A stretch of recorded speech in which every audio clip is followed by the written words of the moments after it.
আপনারা জানেন র্যাব 2 গত 5 আগস্ট পরবর্তী সময়ে বিভিন্ন অভিযান অব্যাহত রেখেছে। সন্ত্রাস বিরোধী, মাদক বিরোধী, ছিনতাইকারী এবং কিশোর গ্যাং বিরোধী অভিযান অব্যাহত রেখেছে।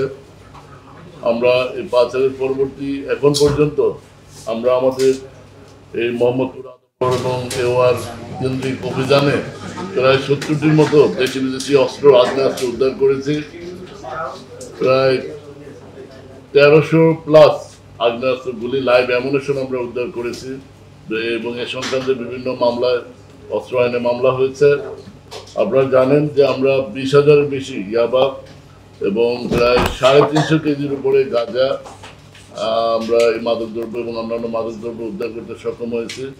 এই মোহাম্মদপুর আদাবর হাউজিং এরিয়ায় 20টির মতো কিশোর গ্যাংকে আমরা নিবৃত্ত করেছি, ডিসম্যান্টেল করেছি। আমাদের প্রায় 700-র অধিক ছিনতাইকারী মাদক ব্যবসায়ী গ্রেপ্তার করে আইনের আওতায় আমরা নিয়ে আসছি। তাদেরকে রেগুলার মামলা দিয়েছি, তারা বিচারাধীন রয়েছে। হাউজিং এলাকায় চাঞ্চল্যকর আয়েশা গ্রুপ প্রধান সন্ত্রাসী মাদক ব্যবসায়ী চাঁদাবাদ আয়েশা গ্রুপের প্রধান আয়েশা আরশাদ হোসেন ওরফে আয়েশাকে আমরা গ্রেপ্তার করেছি এবং তার সহযোগী ইসুফকে আমরা গ্রেপ্তার করেছি এবং তার সাথে আরও যারা ছিলেন বেলচা মনির ছিলেন, টাকলা শাহিন, রিপনে 3জন পালিয়ে যায়। আমরা তাদেরকে ধরতে পারিনি, বাট আপনার তাদেরকে ফলো আপ অভিযান অব্যাহত আছে। এই আয়েশার সম্পর্কে বলতে গেলে বলতে হয় তার জন্ম বরিশালের মুলাদি থানায়, মুলাদি এলাকায়। সে গত 8-10 বছর আগে আপনার কবজিকাটা আনোয়ারের সাথে তার সখ্যতা হয় এবং তার আগে সে রাজমিস্ত্রির কাজ করত আদাবর হাউজিং থানা এলাকায়, বায়তুল আমান হাউজিং এলাকায় তার বসবাস। এখানে সে রাজমিস্ত্রির কাজ করত। 7-8 বছর আগে কবজিকাটা আনোয়ারের সাথে তার পরিচয় হয় এবং ক্রমে সখ্যতা গড়ে ওঠে। এরপরে তার মাদক ব্যবসায় তার হাতে খড়ি। মাদক ব্যবসাকে কেন্দ্র করে সে পরবর্তীতে ছিনতাই, জমি দখল এবং অন্যান্য অপরাধে জড়িয়ে পড়ে। আপনারা জানেন গত ফেব্রুয়ারিতে আমরা এই অত্র এলাকার শীর্ষ সন্ত্রাসী কবজিকাটা আনোয়ারকে গ্রেপ্তার করি। এই আনোয়ার গ্রেপ্তারের পরে এই আনোয়ারের শূন্য স্থান দখল করার জন্য এই আয়েশা নিজের নামে আয়েশা গ্রুপ নামে একটি সন্ত্রাসী বাহিনী সে নিজে গঠন করে এবং এই সন্ত্রাসী বাহিনীতে রয়েছে এই ইসুফ, বেলসা মনির, টাকলা রিপন এবং আপনার ইসুফ শাহিন। এই 5জনকে নিয়ে সে একটা গ্রুপ গঠন করে এবং এই গ্রুপ এই অত্র আদাবর হাউজিং এলাকায় মাদক ব্যবসা, চাঁদাবাজি, জমি দখল এইসব অপকর্ম করে আসছে। আমরা একটা ভিডিওতে যাচ্ছি, আপনার ভিডিওটা একটু দেখবেন। ছিনতাইকারী মাদক ব্যবসায়ী রাজুকে এই আয়েশা বাহিনী তার দলবল নিয়ে প্রকাশ্যে দিবালোকে এভাবে কুপিয়ে হত্যার চেষ্টা করে।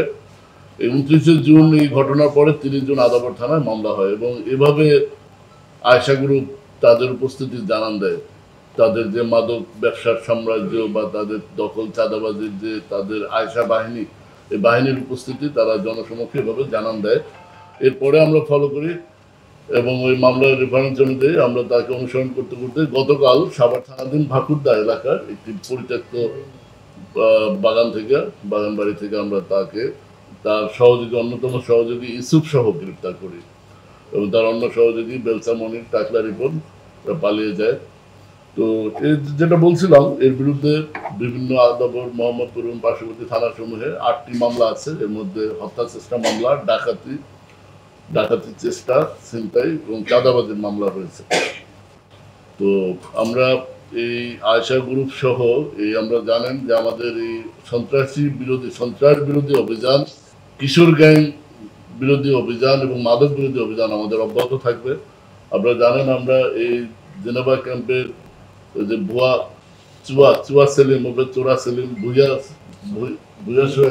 সোহেল এদেরকে আমরা আইনের আওতায় নিয়ে এসেছি এবং এই জেনেভা ক্যাম্প আমি বারবার বলি যে একসময় মাদকের স্বর্গরাজ্য ছিল, আমরা নিয়ন্ত্রণ করতে পেরেছি। এখনো কিছু আছে, এটাও আমাদের নজরদারিতে রয়েছে। আর এই মোহাম্মদপুরে একসময় এই কিশোর গ্যাংয়ের যে দৌরাত্ম আপনারা দেখেছেন, এই যেভাবে দিনে দুপুরে প্রকাশ্যে যখন কোপায় মানুষকে কুপিয়ে নৃশংসভাবে হত্যা চেষ্টা চালায়, এটা মানুষের মধ্যে সমাজে একটা আতঙ্ক জনমনে তৈরি করে। এই অপরাধীদের কোনো ছাড় নেই, দলমত নির্বিশেষে আমরা তাদের বিরুদ্ধে আইনগত ব্যবস্থা নিতে আমরা বদ্ধপরিকর। আমাদের কথা এবং কাজ আপনারা দেখেছেন, আমরা সন্ত্রাসীদের বিপক্ষে। সন্ত্রাসীর একটাই পরিচয়, সে সন্ত্রাসী, তার আর কোনো পরিচয় নেই। যেখানে তাকে পাবো আমরা তার বিরুদ্ধে আইনগত ব্যবস্থা গ্রহণ করবো। এই বাহিনীর বিষয়ে বলতে গেলে হয় কি, এই যেমন আয়শা বাহিনীর অস্তিত্ব আগে ছিল না, এ ছিল কোন জায়গাটা আনোয়ার গ্রুপের একজন সহযোগী, এবং সে আদাবর থানাধীন বাইতুল আমান হাউজিং এরিয়া এবং তার আশেপাশে এরিয়াটা এই আয়শা কন্ট্রোল করতো। এখানের মাদক ব্যবসা, এখানে চাঁদাবাজি, এখানের দখল, এখানে ছিনতাই, এখানের কিশোর গ্যাং, এগুলো আয়শা কন্ট্রোল করতো এবং এর বকরা আনোয়ারকে দিত। বাট গত 17 ফেব্রুয়ারি আমরা কবজিঘাটা আনোয়ারকে গ্রেপ্তারের পরে আইনের আওতায় নিয়ে আসার পরে এই আনোয়ারের সাম্রাজ্য, আনোয়ারের সহযোগীরা এখন বিভিন্নভাবে যে যেভাবে পারছে আধিপত্য বিস্তার, দখল, এই প্রতিযোগিতায় লিপ্ত হয়েছে। সেই ক্ষেত্রে এই আয়শা বাহিনীর অস্তিত্ব, এই 29শে জুনের ঘটনা, রাজুকে কোপানোর ঘটনার পরে আমরা এই আয়শা বাহিনীর অস্তিত্ব সম্পর্কে জানতে পারি। তো আসলে এরা কেউ অ্যারেস্ট হচ্ছে, কেউ ছাড়া পাচ্ছে, যে বেইলে এলাকায় চলে আসছে, এবং যে গ্রেপ্তার হচ্ছে তার জায়গায় অন্য আরেকজন নিয়ে নিচ্ছে। এভাবে আমরা এ যাবৎ 20টির অধিক কিশোর গ্যাং এবং সন্ত্রাসী গ্রুপকে মোহাম্মদপুর আদাবর এলাকা থেকে আমরা নিবৃত্ত এবং ভেঙে দিয়েছি। তাদেরকে, তাদের গ্রুপের সদস্যদের গ্রেপ্তার করে আইনের আওতায় নিয়ে আসছি। এখন এই 20টির যে শেষ তা না, আজকে আয়শাকে গ্রেপ্তার করে আমরা আইনের আওতায় নিয়ে আসলাম, দেখা যাবে এই 2 দিন পরে আরেকজন আয়শার জায়গাটা দখল করে সে আরেকটা বাহিনী গঠন করে ফেললো, এবং সেও এরকম একটা বড় ধরনের অপরাধ সংগঠনের পরে আমরা তাকে আইনের আওতায় নিয়ে আসবো। এই বিষয়গুলো এভাবে তৈরি হয়, পালাক্রমে এভাবে আসে। আমরা এই যাবৎ 720-এর অধিক আসামি ধরেছি। ছিনতাইকারী, কিশোর গ্যাং, মাদক ব্যবসায়ী, চাঁদাবাজ।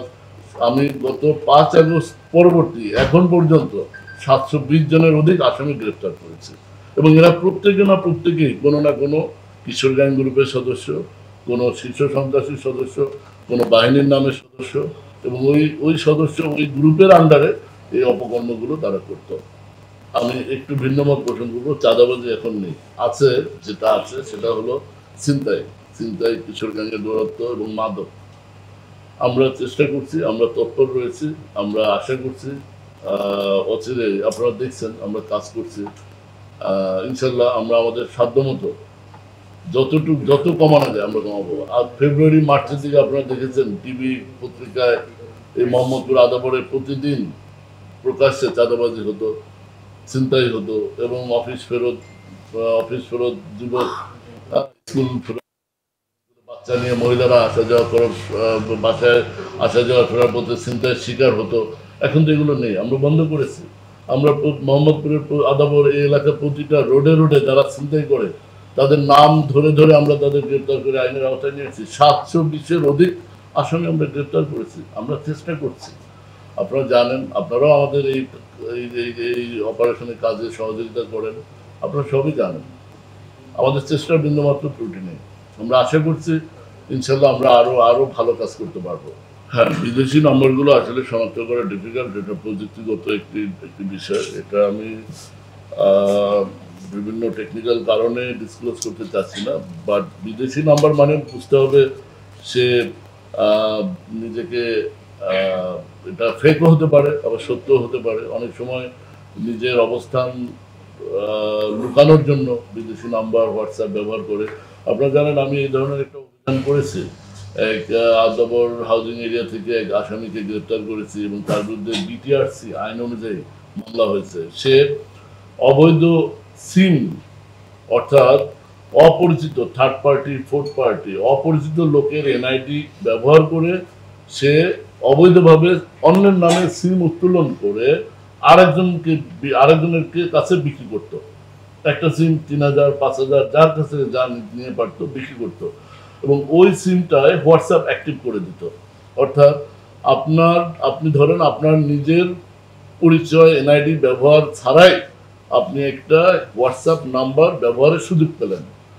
এই অবৈধ সুযোগের বিনিময়ে সে আর্থিক সুবিধা গ্রহণ করত, যেটা কমপ্লিটলি আইন অপরাধ, ফৌজদারি অপরাধ। এবং আমরা তার বিরুদ্ধে বিটিআরসি আইন অনুযায়ী মামলা দায়ের করেছি। তো এরকম বিদেশি নাম্বার থেকে হোয়াটসঅ্যাপ বা চাঁদা দাবি হলে আমি বলবো আপনারা আইন শৃঙ্খলা বাহিনীর কাছে কমপ্লেন করেন, এতে ভীত হওয়ার কিছু নেই। বাংলাদেশ অস্ত্র আইন অনুযায়ী যে সকল অস্ত্র বহনে অস্ত্র আইন অনুযায়ী নিষেধাজ্ঞা রয়েছে সে সকল অস্ত্র বহন না করাই উত্তম।